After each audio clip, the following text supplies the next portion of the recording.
Boa tarde, pessoal. Hoje a aula é de microbiologia e parasitologia. Então, vamos lá. Primeiro os conceitos, né? Vamos ver o que é microbiologia. Como eu venho falando sempre com vocês, a gente brinca de Jack, né? A coisa é grande, a gente vai cortando.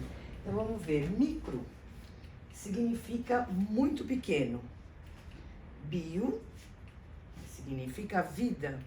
Biologia significa estudo. Então, seria estudo da vida pequena ou estudo dos seres que são infinitamente pequenos, invisíveis a olho nu, cujo estudo nos obriga a usar aparelhos que contenham lentes de aumento, tipo lupas, microscópios. E parasitologia? Da mesma forma que nós associamos logia, nós já vimos que é estudo dos parasitas. E o que é um parasita, né? Bom, nós temos dois tipos de parasitismo. Nós temos a simbiose, que é a associação entre dois seres, onde um tira proveito do outro, não havendo prejuízo de nenhuma das espécies. Ambas são beneficiadas. Um exemplo disso, as bactérias da flora intestinal. Elas estão lá parasitando o nosso intestino, porque elas não estão lá de graça, né? Elas vão lá para retirar nutrientes para si. Só que, apesar de estar lá parasitando, por elas acabam nos beneficiando. Porque, em primeiro lugar, elas não querem concorrência. Então, se entrar um micro-organismo estranho, patogênico, ou um corpo estranho, qualquer coisa, elas vão tentar atacar. E de quebra também, elas produzem vitaminas do complexo B. Protegendo o trato intestinal e produzindo vitaminas do complexo B, elas vivem harmoniosamente conosco. Claro que, se o aumento dessas bactérias aumentar muito, elas começarem a migrar em outras regiões do corpo, aí sim elas podem ser patogênicas. Mas, enquanto vivem harmonicamente no intestino, elas são maravilhosas. Então, nós dizemos que a associação entre as bactérias da flora intestinal e do homem é uma simbiose, porque as bactérias tiram nutrientes para si, mas em compensação protege o nosso trato intestinal, além de produzir vitaminas do complexo B. Então, bactérias do bem. E parasitismo propriamente dito é a associação entre dois seres, onde um tira proveito do outro, que é o parasita. Um é beneficiado e o outro, que é o hospedeiro, que aloja o parasita, é prejudicado. Exemplo de parasitismo, todos os parasitas do homem, como por exemplo bactérias, algumas bactérias são patogênicas, né? Vírus e vermes. Tem muitos outros, tem parasitas externos, como o piolho, a pulga, né? Tem outros parasitas internos também, protozoários, que nós vamos estudando ao longo do curso, ok? Então, até aqui, nós vamos estudar microbiologia, que é esse mundo dos invisíveis, e parasitologia junto, que é o estudo dos parasitas. O primeiro bichinho, o primeiro ser que nós vamos estudar são justamente os vírus. Vírus é a forma elementar de vida que existe, a forma mais simples de vida que existe. Eles estão classificados entre o reino dos seres inanimados e o reino dos seres vivos. Isso porque eles precisam estar em contato com a matéria orgânica viva para se reproduzirem. Caso contrário, eles se cristalizam. Por isso que eles estão assim, nesse intermediário entre o reino dos seres vivos e o reino dos seres inanimados. Eles são parasitas obrigatórios, porque acabei de falar, eles precisam estar em contato com a matéria orgânica viva, senão eles se cristalizam. Então, obrigatoriamente, eles levam uma vida parasitária. E uma característica dos vírus é que eles são sempre patogênicos. Sempre, toda vez que ele estiver parasitando, ele causa uma patogenia. Pode ser da mais leve, uma disenteria, uma diarreia, um mal-estar geral, até doenças graves, como por exemplo a AIDS. Então, essas daqui são as nossas formas de vida, podem assumir formas diferentes, mas basicamente isso aqui. Como eles são extremamente simples, a sua estrutura é essa aqui, olha. Eles são revestidos por uma cápsula proteica e no seu interior nós vamos encontrar um ácido nucleico. Esse ácido nucleico pode ser o DNA ou o RNA. O DNA e RNA é o material genético do vírus, então quando eles se duplicam, eles vão formar vírus exatamente iguais. Os vírus de DNA são estruturalmente fáceis de trabalhar porque o DNA tem a capacidade de se autoduplicar fazendo cópias idênticas dele mesmo. Então, um vírus de DNA não sofre muitas mutações. Isso facilita a produção de vacinas. Então, muitas doenças viróticas que nós tivemos e que foram erradicadas eram de vírus de DNA. Então, muitas doenças, por exemplo, a poliomielite, sarampo, né? Muitas doenças que foram erradicadas. A varíola, que é uma doença que foi banida do planeta Terra, eram vírus de DNA. Agora, o vírus de RNA, ele complica um pouco, porque o RNA não tem a mesma capacidade. Então, eles são extremamente mutantes. Tanto é que a cada ano se tem um tipo de gripe diferente. Nós temos que tomar vacina todos os anos, porque existem milhões de espécies diferentes de gripe, de vírus da gripe, né?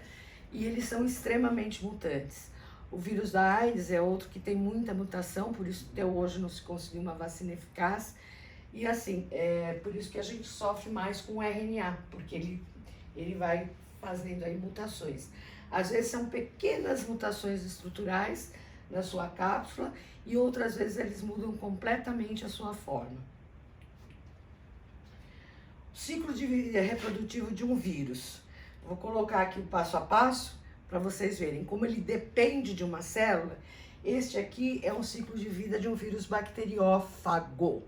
Bacteriófago. Fago significa alimentar-se de. Então é um vírus que está parasitando uma bactéria, tá? Eu vou dando passo a passo aqui. Nesse primeiro momento aqui, o vírus, ele fixa-se à membrana bacteriana. Aí, não sei se dá para vocês perceberem, ele rompe a membrana bacteriana e introduz seu ácido nucleico para o interior da bactéria. A bactéria tem a capacidade de regenerar a membrana rompida, porém, o ácido nucleico do vírus se mantém dentro da bactéria e tem a capacidade de se duplicar. A cápsula proteica que ficou fora desintegra, porque cápsula proteica sem o ácido dentro, ela vai se desintegrando, tá? Nesse terceiro momento, nós vemos que cada moléculazinha de ácido nucleico que ficou ali com a bactéria é capaz de produzir a sua própria cápsula proteica. Então, cada molécula de ácido nucleico aqui está produzindo uma cápsula proteica. E essa cápsula proteica, então, o que vai fazer? Ela vai envolver esse ácido nucleico. E, finalmente, faz assim os novos vírus, né? A bactéria agora sofre um lyse. O que é lyse? Ela se rompe. Então, a bactéria morre, mas ela rompe a membrana e libera os novos vírus para o meio externo. Cada um desses novos vírus agora vai procurar uma nova célula para fazer esse ciclo evolutivo novamente. Então, aqui o passo a passo, olha, o vírus vai fixando-se na membrana bacteriana, ele rompe essa membrana e introduz o seu ácido nucleico para o interior da bactéria. A bactéria regenera a membrana rompida, porém o ácido nucleico do vírus permanece no interior da bactéria. Cada moléculazinha de ácido nucleico é capaz de se duplicar dentro da bactéria. E eles são capazes também de sintetizar a cápsula proteica. Uma vez que a cápsula proteica esteja pronta, ela envolve a molécula do ácido nucleico, com isso forma os novos vírus. A bactéria agora sofre um lyse, ou seja, ela se arrebenta e libera lá os novos vírus que caem para o meio externo. Certo? Tá dando para entender? Se vocês tiverem qualquer dúvida, me mande através do WhatsApp que eu respondo, ok? Viroses. Viroses são doenças causadas por vírus. Como nós já dissemos, o vírus ele é obrigatoriamente patogênico, ou seja, toda vez que ele estiver parasitando o organismo, ele vai causar uma doença. Dentre as doenças mais comuns, vamos citar algumas, como por exemplo o sarampo. O sarampo que infelizmente, né, voltou, ele já estava erradicado por falta de vacinação eficiente, ou muita gente deixou de se vacinar, esqueceu do sarampo, ele voltou com força total, né? Então o sarampo é uma doença grave que pode até levar a óbito se não tratada. E ela acomete principalmente crianças que já têm uma imunidade um pouco mais baixa. Outra doença bastante comum, mas que também está controlada pela vacinação, é a parotidite humana, conhecida vulgarmente aí por cachumba. Por que parotidite? Porque o vírus ele gosta principalmente das glândulas salivares. Então, principalmente a parótida, que é essa glândula aqui, né? E ela, por isso que fica inchaço, dificuldade de engolir, causa febre. Essa doença, se você não fizer um repouso adequado, ela pode entrar na corrente sanguínea e parasitar outras glândulas, que são as glândulas sexuais. Ovário nas mulheres, testículo no homem, podendo inclusive levar à infertilidade mais tarde. Muito comum são os vírus da gripe, muitas espécies diferentes, gripe, resfriado comum, tá?